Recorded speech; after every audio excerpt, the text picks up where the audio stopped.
Hello everyone, this is Dr. Lashik, and I'm just going to run through a quick activity here that wraps up the material of Chapter 11. The questions refer to a scenario that is as follows.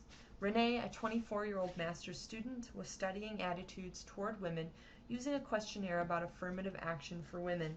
She hypothesized that male participants would express more support for affirmative action for women when they express their attitudes toward a female experimenter compared to a male experimenter. Renee randomly assigned a group of male college students to have their questionnaire administered by her or by her male advisor, a 50-year-old professor of psychology. She conducted the study in 2 identical classrooms at the same time of day. Renee found that the men tested in her own room reported more support for affirmative action for women compared to the men tested by her advisor. She concluded that the gender of the examiner can make men express more liberal gender attitudes. So please answer question A. Identify the independent variable as it refers to that scenario and the dependent variable. Please take a moment to answer that question. Alright, hopefully you've had a moment to answer question A. Identify the independent variable and the dependent variable. The independent variable in this case is the gender of the experimenter, and the dependent variable in this case are the attitudes of affirmative action for women expressed by the male participants. Remember, our independent variable is whatever variable we've manipulated, so whatever we've forced to be different between condition 1 and condition 2. In this case, the only thing that they wanted to be different between condition 1 and condition 2 was the gender of the experimenter. Then finally, the dependent variable again is also the measured variable, or whatever depends upon the changes made to the independent variable. So in this case, our dependent variable are the attitudes of affirmative action for women expressed by the male participants. And again, since that's what we're measuring, that's the dependent variable. All right, question B.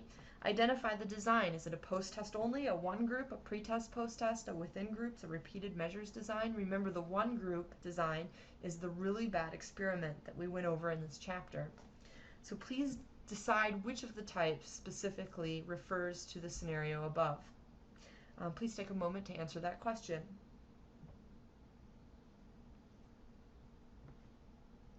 All right, hopefully you've had a moment to answer question B. Identify the experimental design. This design is a between groups post-test only design.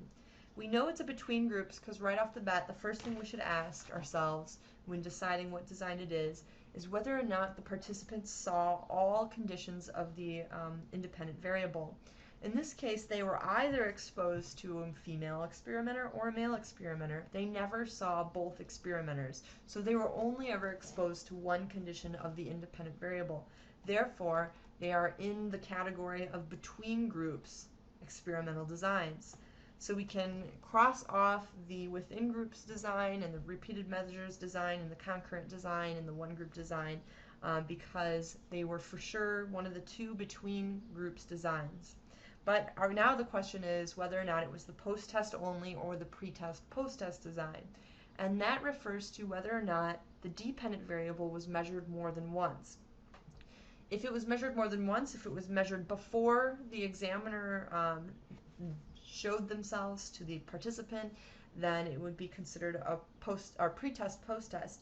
But since it was only measured once, it's a post-test only design. So it was measured after they were exposed to the independent variable, post-test only. All right, question C. Sketch a graph of the results. Remember, this should be a bar graph, and you should be sure to put the dependent variable on the y-axis. Please take a moment to do this. All right, hopefully you've had a moment to answer question C. Sketch a graph of the results. Your bar graph should have the affirmative action opinions on the y-axis or the vertical axis, and the gender of the experimenter on the x-axis or the horizontal axis. The bar over the male experimenter mark should be shorter than the bar over the female experimenter mark, because remember it says that the affirmative action opinions were much more positive when examined by a female experimenter. All right, question D. Decide whether the study is subject to any of the internal validity threats that were discussed in this chapter. Please take a minute to answer question D. All right, hopefully you've had a minute to answer question D. Decide whether the study is subject to any of the internal validity threats that was listed in this chapter. So this does have a significant internal validity threat, and that is a design confound. Remember, design confounds are anything that systematically changes between the conditions that wasn't meant to. So in this case, Renee hopes that the only thing that's different between condition 1 and 2 is the gender between her and her advisor. But unfortunately, there's a lot of differences between her and her advisor that she's not taking into account. One notable one that even the little blurb above talks about is their ages. So she's 24 years old and he's 50 years old. So right there, if we get a significant difference between the attitudes in condition 1 versus condition 2, it could be because of the gender like she predicts, but it also could be because one is significantly younger than the other. And so there is a serious design confound that actually disrupts the internal validity of this, which again means there are possible alternative explanations that could explain the conclusions that are drawn from this than what they had hoped. All right, question E, please indicate whether you could redesign this study to correct or prevent any of those internal validity threats. Please answer question E.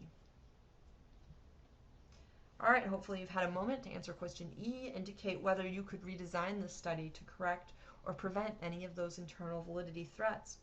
And there are probably several ways to redesign this study to make it more, have stronger internal validity. But since we know that the main problem is design confounds, we could try to eliminate those. One way to do this would be to make sure that the male counterpart, so the male experimenter, is more similar to her in age and other characteristics. So maybe we could have found another 24-year-old who looks a little bit like her, maybe wears similar clothing, those kinds of things. Another way to do it would be to have many experimenters, many who are all different ages, appearances, ethnicities, and many different characteristics about them. Half of them are female, half of them are male, and hopefully that will wash out any significant design confounds. So basically what we're doing by doing it the second way is making it so that those differences or potential design confounds are unsystematic rather than systematic between the two conditions. But there are probably many different ways to prevent that, and I'm sure you guys will have great ideas for that.